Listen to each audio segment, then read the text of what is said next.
Hello, everybody, and welcome back to another episode of the Optimizing Mother podcast. I'm very excited to be here today with Mrs.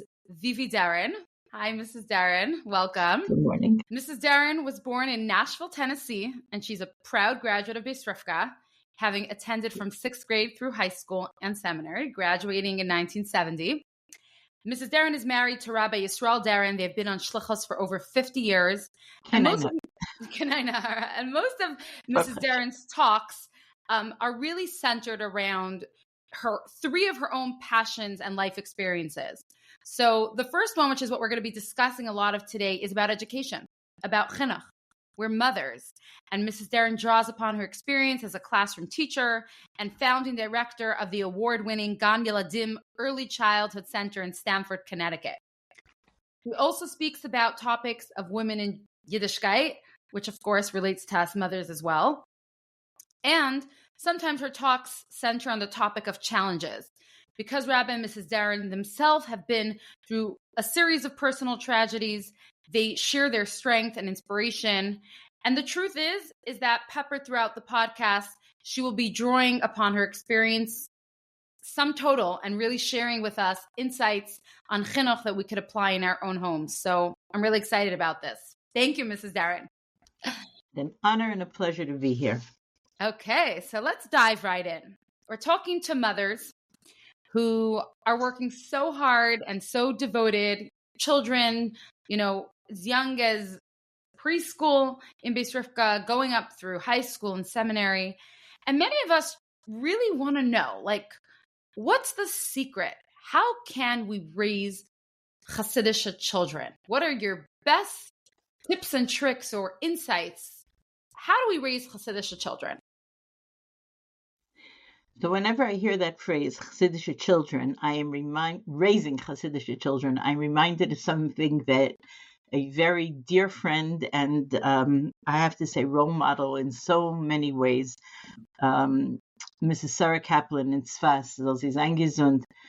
I heard this from her and I just love it. She says, we are not trying to raise Chassidishe children. We're trying to raise Chassidishe adults. And there's a very, very big difference because raising Chassidishe children is looking at, you're going to have a product now. And the job of a parent, if you look in, I'm a big fan of Hayom Yom. I just want to say, and I think we'll come back to this more about the need for mothers to nurture themselves. And of course, it means good nutrition and sleep, and etc. But nourishing ourselves in our minds and our hearts, learning, davening, this is part of how we nourish ourselves. And the Hayom Yom of, I think it's Chav Beis Teves, speaks about, it's a very famous Hayom Yom about parents, about a person that we have to think about, just like there's a chayv to put on tefillin every day, there's a chayv to think about the chinuch of children. It doesn't say your children in the Lashon Kodesh, it's chinuch of children. At least, I don't know if it says at least, but a half hour a day, that's the famous part. And to do everything that one can, and then more than that. And to me, these last words are so key. Everything to see that they should go in the weg in was mi'izeh madrich, that the children should go in the path in which they are being guided. So it's recognizing right away, you're now giving them everything that they should, what? When they're making decisions, what kind of a life do they want to have? It happens in stages from as a child is growing up, and bar mitzvah, bas mitzvah is a very obvious one, and then they're getting older, and then, and they go on to moving through life. And we're raising people to be independent people. It doesn't mean that we don't have a daya. I believe that you never stop raising your children, but it doesn't mean you never stop controlling your children. You have, if at all, you have a very brief window, and that's not what chinuch is about. It's understanding. So what is it about? How would you define it? What is it about? So I think that looking at this Hayom Yom, one of the key things that we're seeing, Zen azay gain, you're recognizing, you know where you want them to go, but you're recognizing that they're the ones that are going to have to do it. So what is your key tool? Your number one tool is motivation. Why should they want this life? Why should they want this life? Quoting Sarah Kaplan again, she says, it's possible to have a dira, a complete dira. And we think in terms of dira b'tachtenim and what the world is supposed to be like. It's possible that it should have every last detail in place, the windows and the ceilings and the furniture and everything is there, but it's dark. You want to have a bright, warm, lit up dira. A lichtige dira. A lichtige. My husband and I were zeichet to have Yechidus before our chasana, and among the things that the Rebbe said to us then, if it machen warm and lichtig bei andere, and the Rebbe said it machen warm and lichtig bei eich. And it was not if you, then you. You will make it warm and bright for others. The Eibishter will make it warm and bright for you. So that this image of warm and bright, it's not just doing the right things, but it's warm and bright. So there's a pasuk in Tehillim that sometimes, we can look at it wistfully. We can look at it and say, wow, wouldn't that be nice? And when Mashiach comes, it's really going to happen. And that's all true. But what happens when we look at it as a guide in life, as a measuring stick? Aim habanim smecha. Aim habanim smecha. So,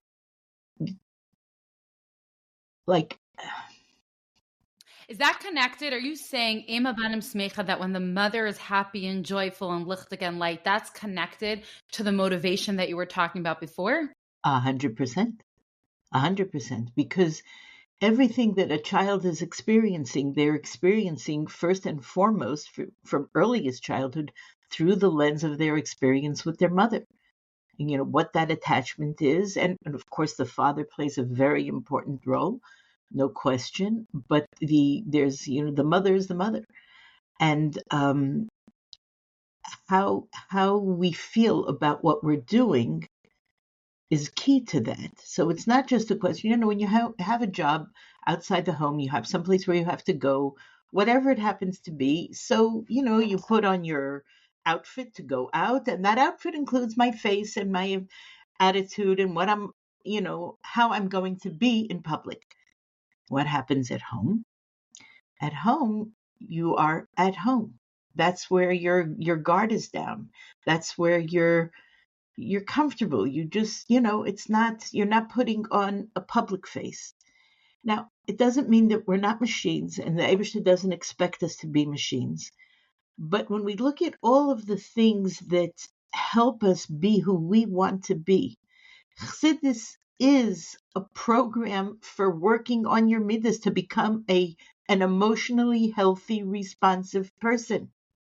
That the midas should not, when you say Me'er Shalat al Halev, means that, I think, I heard once something that the longest distance to travel is from here to here. From your and mind it's a to your narrow heart. passage, from the mind to the heart. So it's work. A lot of things happen. And we don't have to think in terms of extremes. Oh, so you're saying I have to sit and learn a whole day. No, we're not saying that. But know that learning is key. Now, how do I learn? There's all different ways that people learn. And I'm going to come back to Hayom Yom again and again and again, because there is no such thing as not enough time in a day to learn Hayom Yom. You might forget. It might not be, front and center. But it's how long? 15 seconds? A really long one is 60 seconds, 90 seconds. A few days ago, there was a Hayom Yom that I actually screenshotted because it really gave me a boost.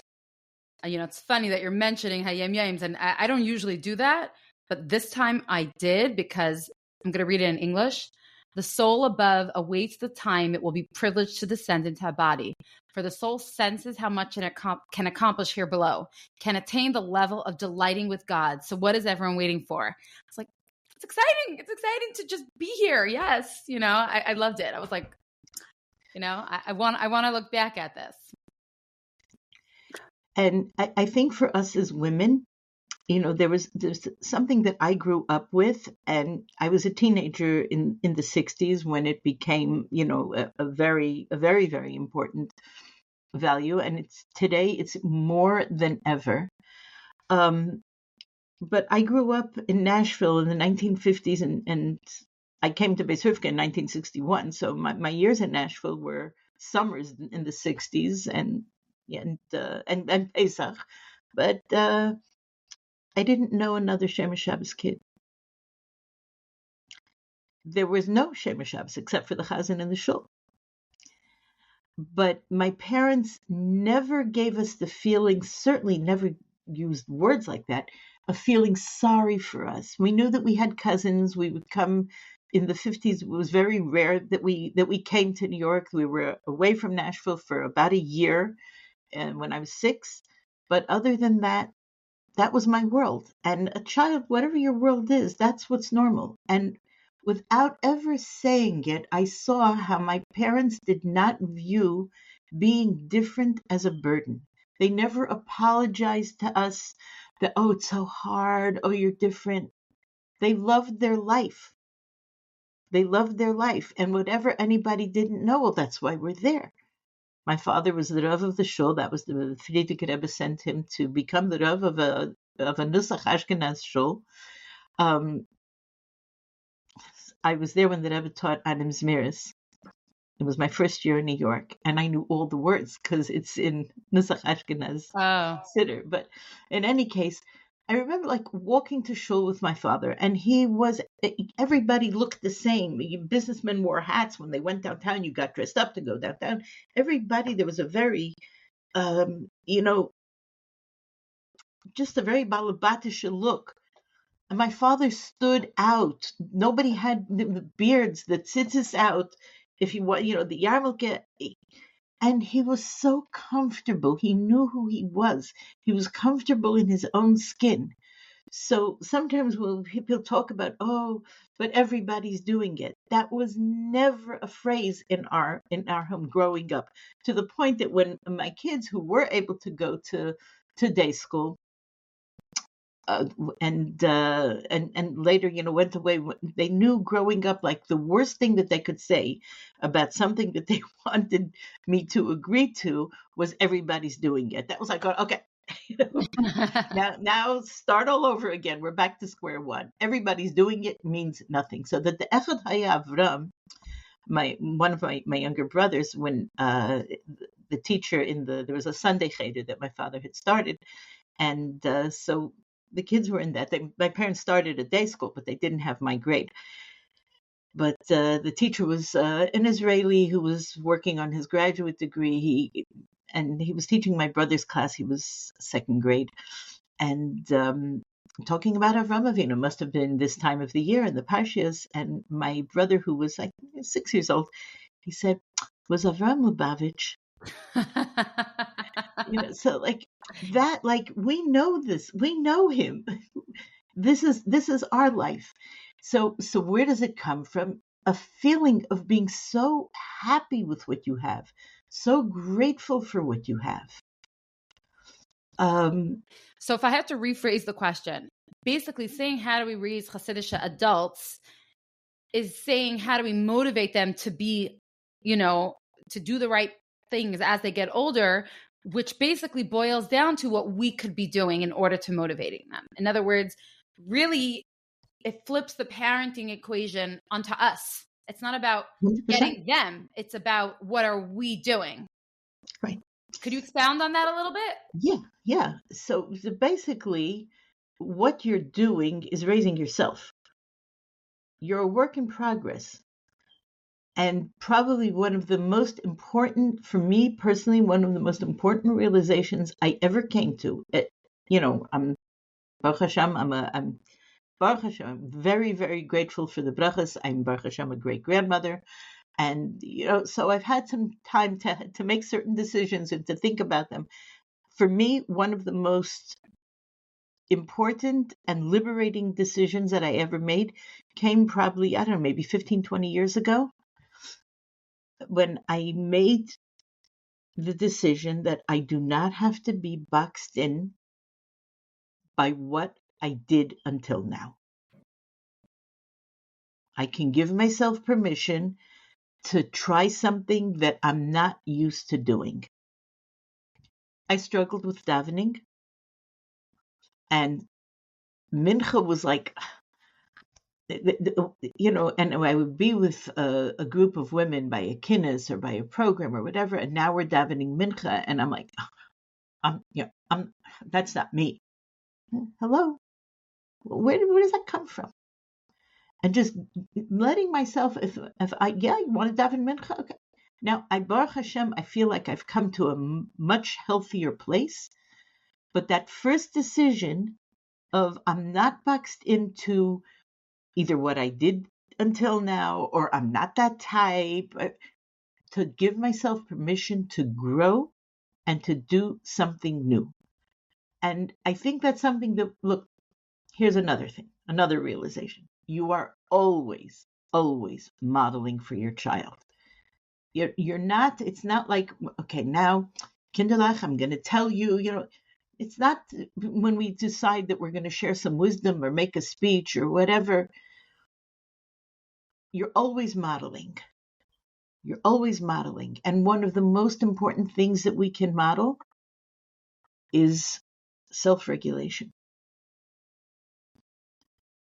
Self-regulation. In other words, I don't lose it. And if I do, it's my responsibility.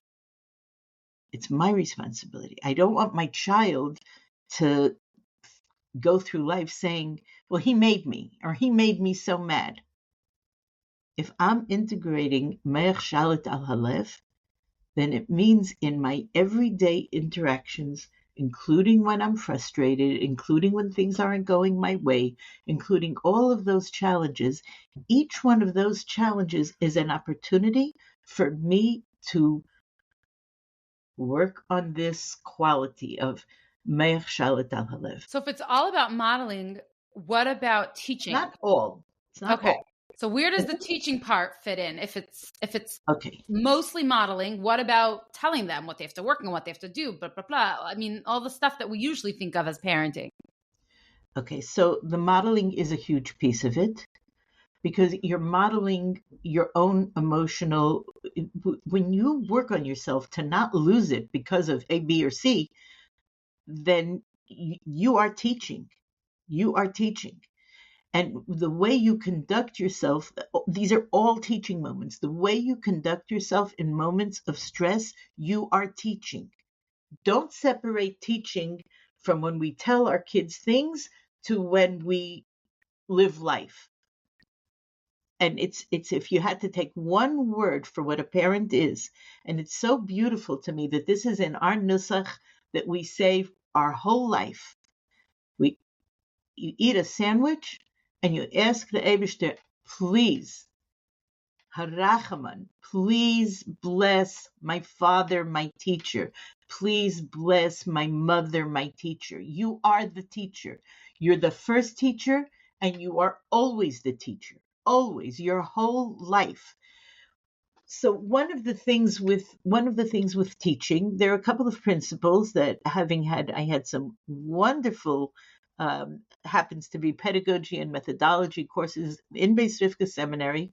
I loved every minute. When I look back on it, it is a jewel in my life. And I was in Beis Rivka on Stone Avenue. I was in, we moved up when I was in high school. We moved up to Bedford, to Snyder. I was never in Church Avenue. And that's where I graduated from. There was no money. But it was such a beautiful experience. And I'm so blessed that I have that. But I would like to share more about that later. But what is a major principle of chinuch? How are you preparing the ground. Before you put in the seed, what kind of soil? What do you do to the soil? What is it? What is the atmosphere? When is a moment to teach? So if it's in a moment, if a time you want to share something with your child, number one, when they're doing something wrong, be really, really careful.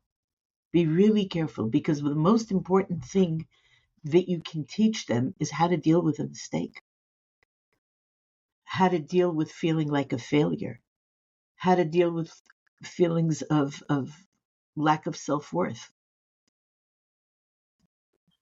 You say the most important thing. So explain the value behind that. What do you want to teach them in that moment? Spell it out for us. When you're teaching in a classroom, what do you do? What do you do? You have a shir, you have a point, you prepared chumash, you prepared a sikha, you did something. You walk in and you what? I'll give you a beautiful example. There was a shluchas farbring in Hachana for Chassidishe Kislev yesterday, and two shluchas prepared a sikha, and then farbring there were probably about 50 women on the line. They didn't. She screen shared the sikha. It was right there. She didn't start with the sikha. She first asked questions. There's an idea of you can't give an answer if you don't have a question. You can't give information if there's no need for that information. So if a child comes to you and they say, how come? And of course that can be in the bathtub, that can be, wherever and whatever. So that has to be really carefully handled. And, you don't want to lose a moment when you have a child that's motivated to ask, and no matter how the question comes, even if the question comes, they're angry, like, how could there be such a mitzvah? You don't want to zero in on the anger piece. You want to make sure that a child should always, always be able to come to a parent with a question, no matter how they put it. And be careful about how, of course, you want to guide them and teach them. And we say we don't, but that's not the most important thing. But okay, coming back to the child that's coming with a question. So it's right there. So you answer the question. You can get into this great conversation and a great discussion, and you're teaching your child, among other things, it's okay to say, I don't know. I have to find out. Let's see together. Where do you think we could find the answer to this? They see you go to take a sefer. They see you go to let's talk to Tati. I'll bet Tati knows. Building up your spouse both ways is also obviously a big piece of chinuch. But let's say they don't have the question. Let's say you're not talking about the kid that's coming in and they have the curiosity. Your number one, before you give information, create the need for that information.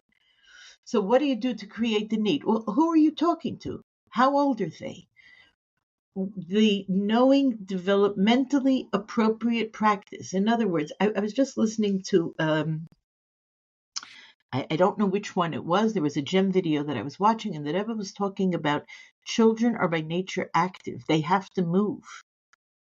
They have to move. Are we building in enough physical activity so that if a child is bouncing off the wall, and there are all kinds of things that you can do with that, that's not a moral failing. Are we expecting the appropriate things from a child? Like, for example, one of the things that was very important to me when in founding Gan Yeladim was that there were certain things that were kind of like a given that are part of early childhood. And I was like, where did this come from? Moshe Rabbeinu did not come down from Har Sinai with luchos that said that a child has to be able to stand nicely in a line at the age of 4, or to sit and wait for a turn, or that everybody has to be making exactly the same project at exactly the same time because that's what Mora said. So to be able to, Am I creating the right atmosphere for what this child needs? One of my How do you do that at home?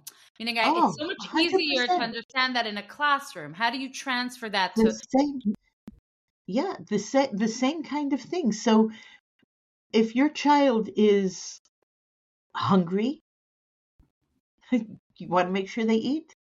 If your child has pent up physical energy, you want to make sure they have an outlet for that. One of my friends in school described how, her brothers had very long days in yeshiva. They would come home. They were like a wound up top. Her mother had on the back porch of their home in Crown Heights, her mother had big blocks of wood, hammers, and nails. And the boys would come home from yeshiva, and she would send them onto the porch to, you know, bang those hammers, bang those nails into that wood. Recognize where they are physically. If a child is upset, you need to deal with what they're upset about.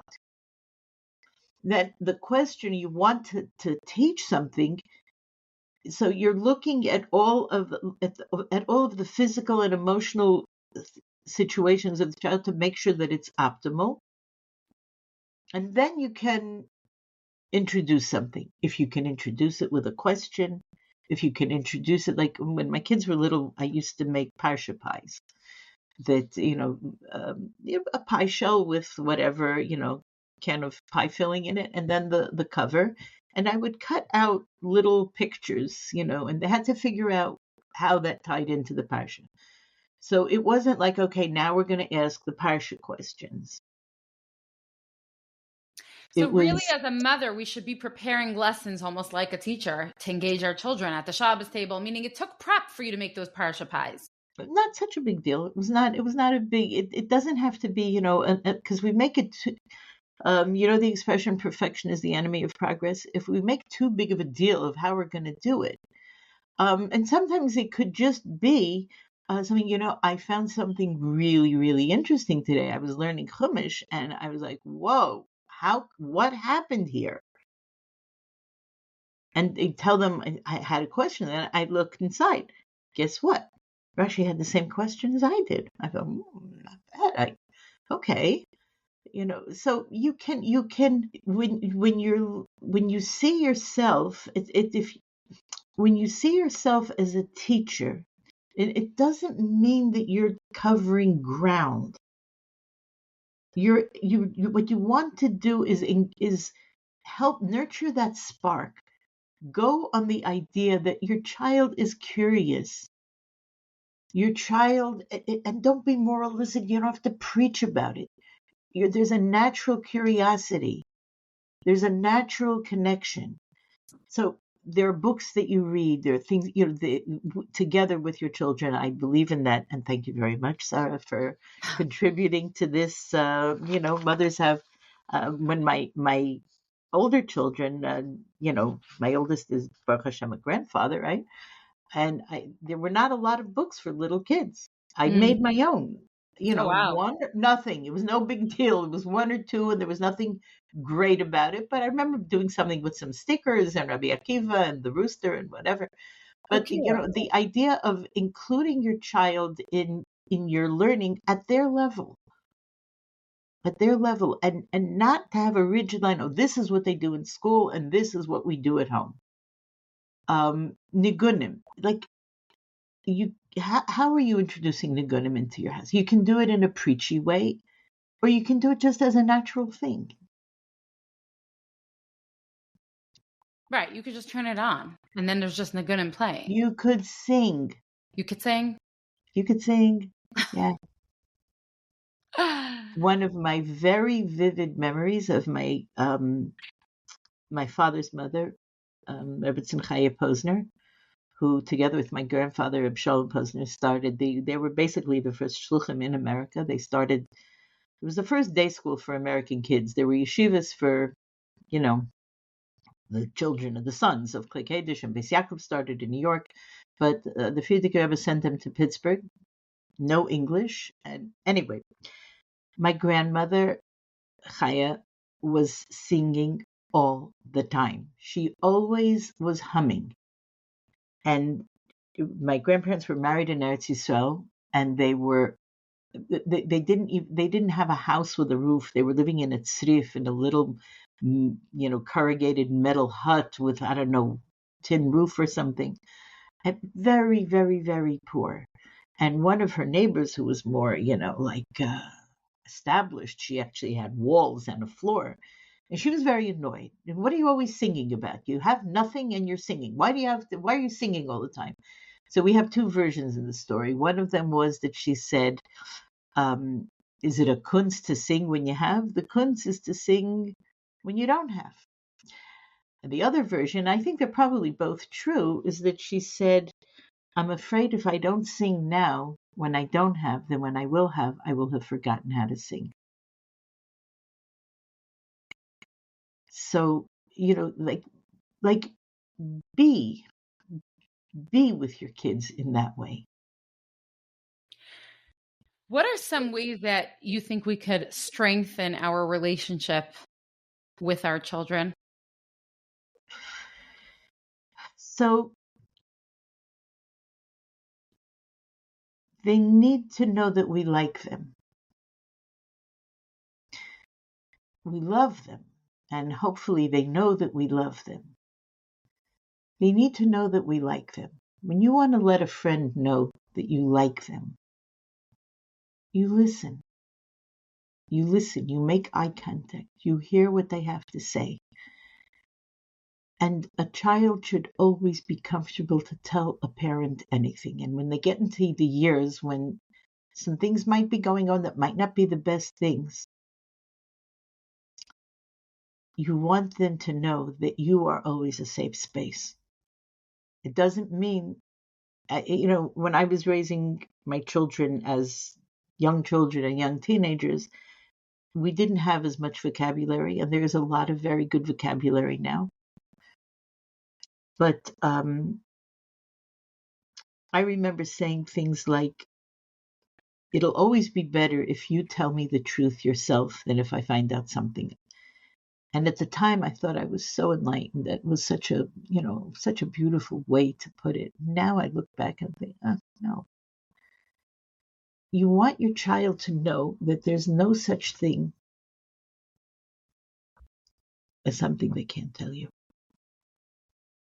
How does that happen? It's the way that you listen to them. It's the way that you make them feel. And I know, I was at a Farbrengen in the summer with, was it mostly mechanches? There's a group of women, one woman who was there, who is in general, she describes herself as highly critical of everything, and nobody ever says things that she really likes, in her words. And she's not in chinuch, but she is a mother and a grandmother and a great-grandmother. And she told me several months later, she said, you said something that profoundly affected me. And I see, okay, my kids are big, but I see how it is dealing with my grandchildren. I said, well, what did I say? It's never okay to humiliate a child. I'm just repeating after you. It's Yeah. never okay to humiliate a child. It's never okay to humiliate a child. And she noticed that, she said, like right then, there was a lot of pushback. What do you mean? What do you mean? Somehow there's this idea that's out there sometimes, and I think it's fading. I would like to think that it's fading. That if we convey things in a harsh manner, we're telling the truth. Like we're really telling it like it is. Harshness does not have to be part of the picture.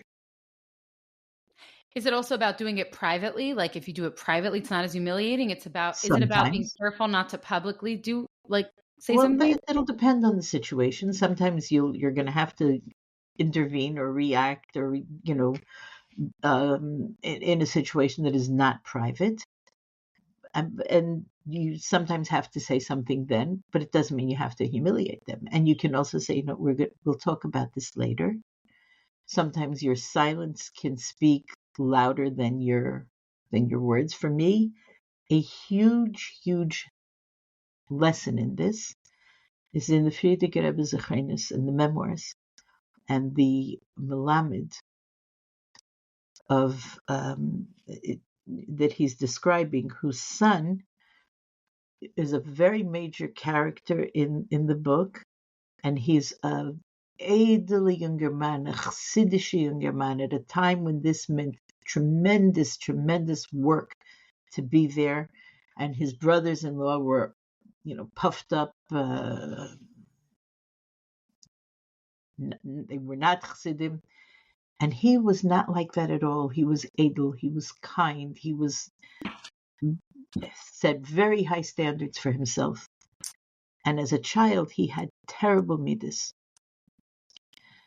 And his father was this edel Chassidishe melamed, and it describes a situation where he was doing something terrible. I think it was that he was chasing little chickens in the yard and maybe even hurting them. And his father, who never, ever, ever laid a hand on he was a melamed. The furthest that he had to do was he had the bite, the whip, whatever, on the wall. The most that he ever did in a classroom was look at it. And he didn't have to do more than that. And this time his father used it. And it didn't really affect him. He was out in the yard, and he hears from outside his father's sobbing. That broke him. And he ran to his father, and he said that was like the fact that he got punished for what he did, that his father was sobbing about it, and his father said that, and I didn't look it up in preparation for this talk, so I might not be clear on all the details, but there was a relationship there, even though on the surface it wasn't there, but he clearly knew who his father was, and he clearly knew what his father felt about him, and that that his father was sobbing, and his father told him that the thought that my child is causing pain to the Eibishter's creations, that I had to do what I did. I know we don't. 2024. It's not about let's bring back the bite. I hope nobody takes that from this story, but the emotional connection, and that the father being upset in the way that he was, that it hurt him so deeply, and it wasn't about him. It wasn't about him, that his father cared about his behavior so much, and he turned out pretty good. So what I wanted when you talk about what, giving guidance, and there's no question, I'm not going to talk about infants right now, because I do agree with the idea that there's no such thing as spoiling a newborn baby, and okay, we're going to leave that for now. But when as they start to become a little more independent, and as they're growing up, and setting boundaries is an expression of love, and giving guidance is an expression of love. We're not trying to raise pirates. To raise Chassidishe adults means that we have children that are being guided properly. The issue is not whether or not we can give guidance. Of course you give guidance. What's the issue? How do you give it? So I said before, we were talking about what the circumstances are, the child's physical, the hunger, the sleep, the physical activity, the time of the day, the emotional situation. If a child was just came home really, really upset from something that happened in school, is that really the time that you need to give them a big lecture about hanging up their coat? And maybe, but go back to that word big lecture. When we think guidance, it's not the guidance itself, it's not the message, it's the packaging. How do we give the guidance? How are we regulated? What tone are we using? What are we presuming positive intent on the part of our child? They are not out to give us a hard time. If they are giving a hard time, it's because they're having a hard time. So how we guide them means that we have to be really cued into where they are.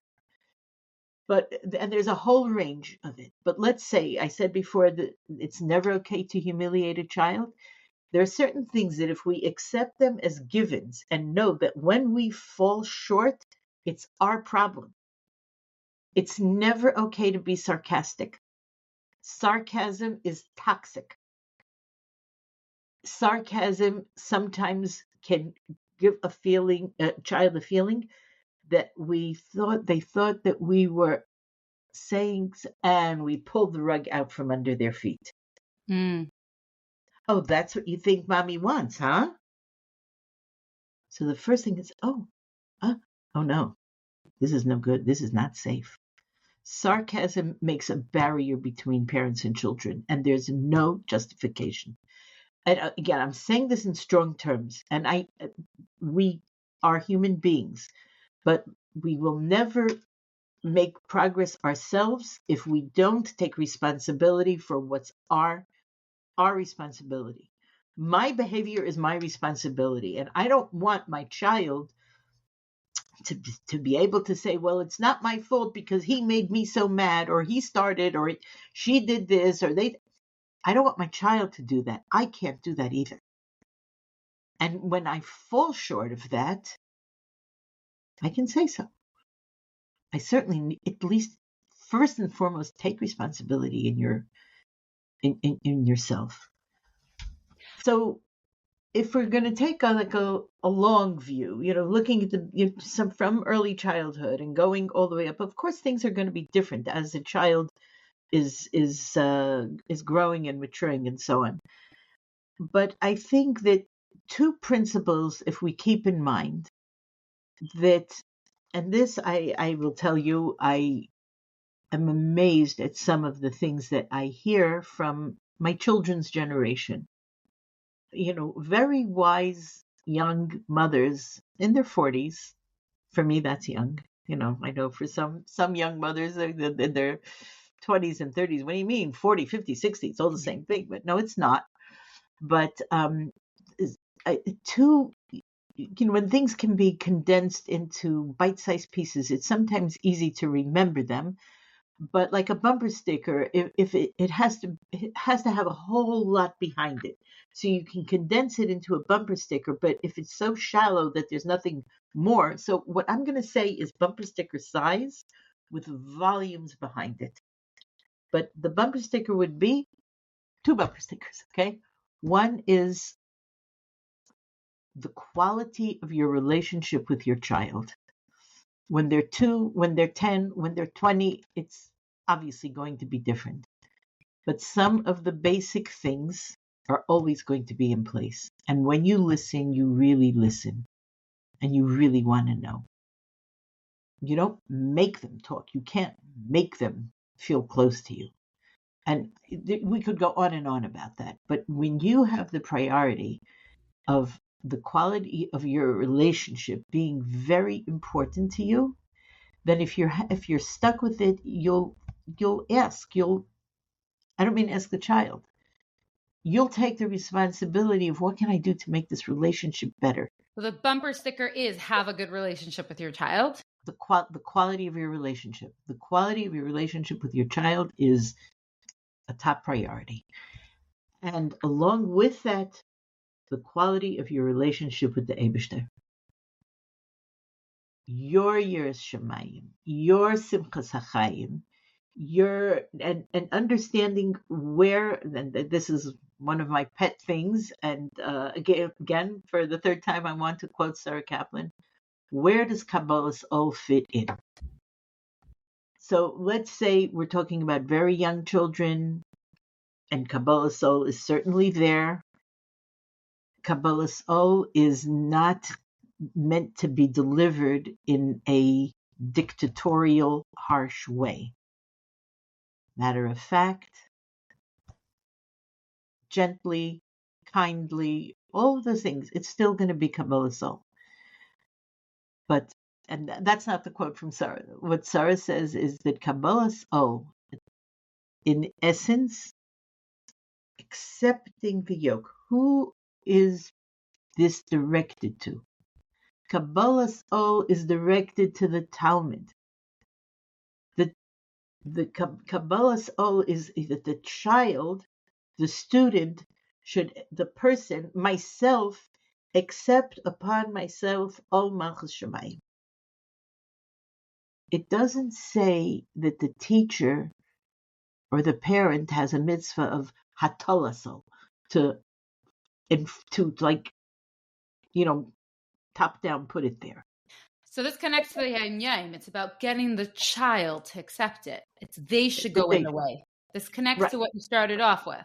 But and again, there is a place for, and we model that. But let's keep Kabbalah Soul. Can I say what it isn't? And I think it's sometimes used that way. It's not an excuse for me not preparing properly.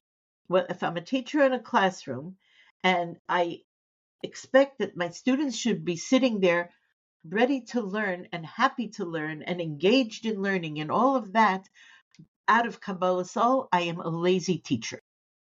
It's my responsibility to engage my students. It's my responsibility to make them want to hear what I have to say. And when I do what I have to do, it's totally different on the part of the student. But let's come back into the family right now. Kabbalah Soul is not meant to be delivered as a mean dictator. When we're trying to encourage a child to do that, and the most important thing that they can see, is how I model that in my life. How does it practically translate? In the moments that I may not be so motivated, in the moments that I may not be feeling so great, but this is what I have to do. If I'm doing it with resentment, I'm not teaching Kabbalah Soul. If I'm doing it begrudgingly, I'm not doing it with Kabbalah Soul. Kabbalah Soul does not mean leaving out the simcha of what I'm doing. Which is what you would think it is. Kabbalah Soul is doing it, I have no choice. No. Kabbalah Soul is I'm doing it, I might not feel like it, I might not I have no choice, but I'm doing it because I know this is what the Eibishter wants me to do. I want to get to the place, because that's the thing. Kabbalah Soul is a starting point. But the Chassidus is what happens if you. So why can't we just tell me what to do? I'm going to do it. I don't need to know anything else. I'm pure Kabbalah Soul. No, that's not pure Kabbalah Soul. That's lazy. And when you're imposing that on another person, it's mean. Kabbalah Soul means that I do what I have to do as the first step in fulfilling what I'm supposed to do here. Right, it's Reishis Havayda. Reishis Havayda, that exactly. But I don't leave it there. So if I'm, let's say, it's a silly example, but it worked for me. I found a couple of years ago that I was having trouble with. I wasn't happy on Sukkot about benching lulav and esrog. I wasn't happy, and something's the matter over here. Now, I had you bench lulav and esrog, you bench esrog. This is what you do. But when I had this little voice in my head complaining about this, looking at an esrog and thinking it's an expensive piece of fruit, okay, I'm in trouble. I have to do something with this mitzvah. So the Kabbalah Soul is, I didn't stop benching esrog until I figured it out. The Kabbalah Soul is, I benched esrog. I did the mitzvah. And in my case, I had always been taught as a kid, and I never had moved past it, that say the bracha, give it a shake, and put it down. And I had not been like my grandmother, my mother's mother, who I I wrote about in that article in Embrace, Rebbetzin Kazanovsky. She liked the idea very much of as we learn more and we know more and we do more. She thought that was beautiful. It wasn't like, well, I was taught to just do it this way. For example, Havdalah. So there's taka in Inyan that women don't look at their fingertips. But when I was growing up, we also didn't smell the psamim. And then it came up, you should be smelling the psamim. So somebody came to my grandmother and said, oh, they see Chodesh Asamin Atayra, we're bringing in new things. And my grandmother was like, if this is okay to do, if it's Al-Pi Din, Al-Pi Minig, Al-Pi everything is okay to do, then if women are doing more, why not? So smell the psamim. So coming back to my Lulav and Esrik, I started doing Nanuim. And I started learning a little bit more. And now I can't wait to bench Esrog in the morning on Sukkot.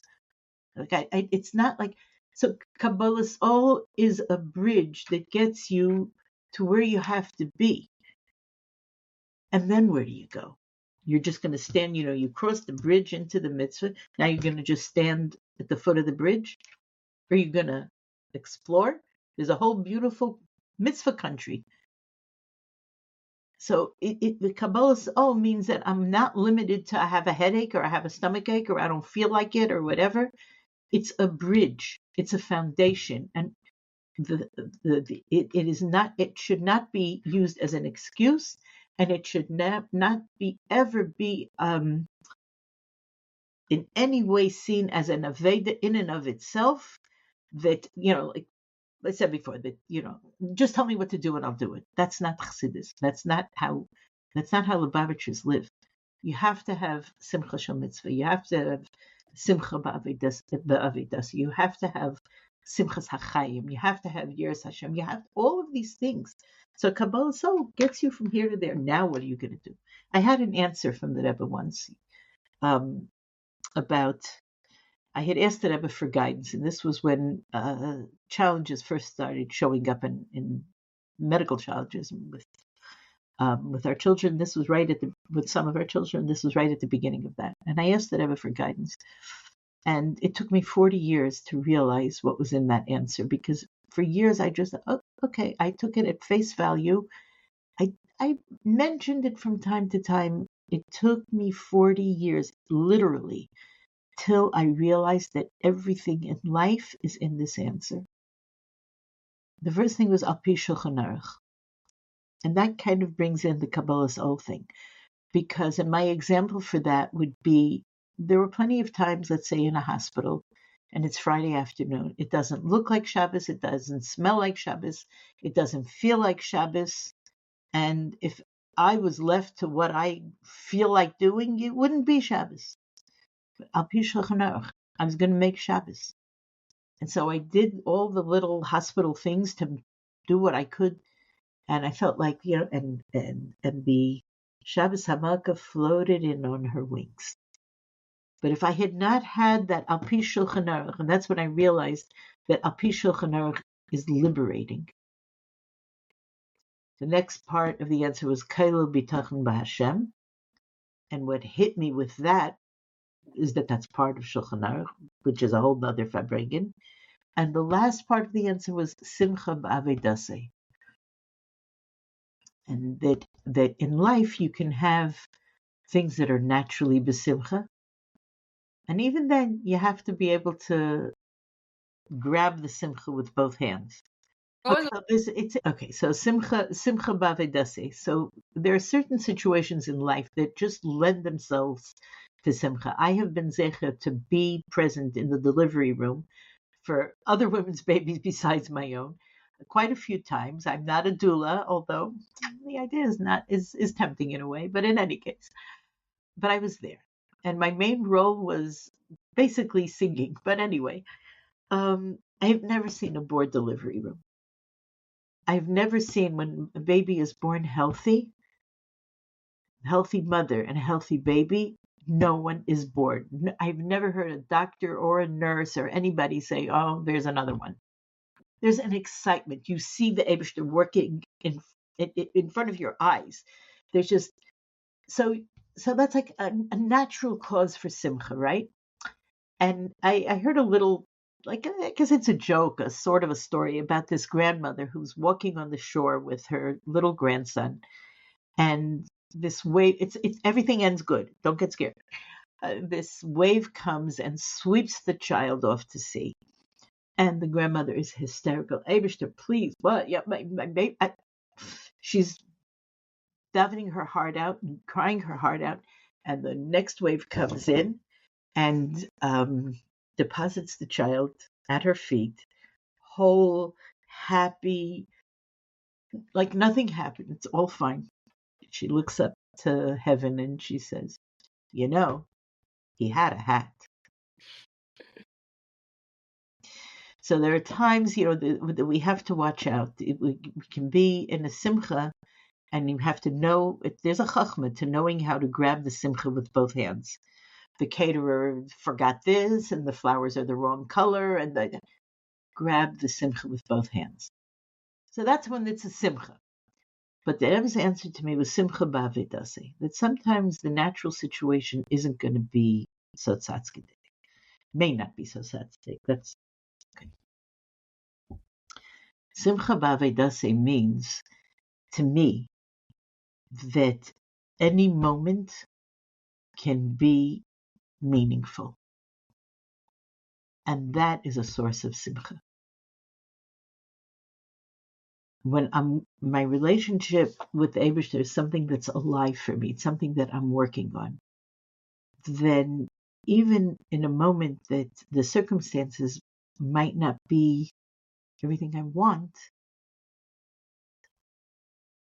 but I know it's not random. I know I'm not floating. I know that sometimes the image that I might even have is, like of a little 3-year-old girl who's very, very upset, and her tati is holding her secure in his arms, and she's hysterical crying, and she's pounding on his chest with her little fists, and he's holding her. A relationship with the Eibusher doesn't always mean that it's easy, doesn't always mean happy, doesn't always mean comfortable, but it's there. It's an alive thing. Even and when I'm upset and I'm telling him. Wow, Mrs. Deren, that was so beautiful the way you said it. So if you had to have one takeaway, one way to help us wrap everything that you were saying, what would you say? I would say that for us as mothers, as women, in Tufshin Pei Hey, when there is so much out there that's dark and could be frightening and sad, but if we can keep the perspective that we have the ability to make things varim and lichtig, that we hold this picture of the world the way it's meant to be. Basi Lagani, it's a garden. This is a beautiful world. And the way the Rebbe said over 50 years ago, I think it was 1972, Yud Shvat, young people have to know that the world is a garden. And not just plants, but delights. And any appearance to the contrary, it's like the shell, the peel of a fruit that has to be peeled away.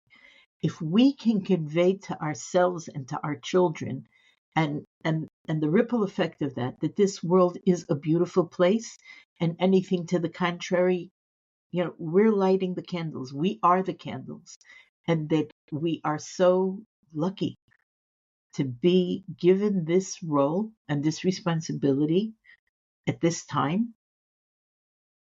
We're looking through the lens of the world the way it's supposed to be, and that we hold the keys to getting there.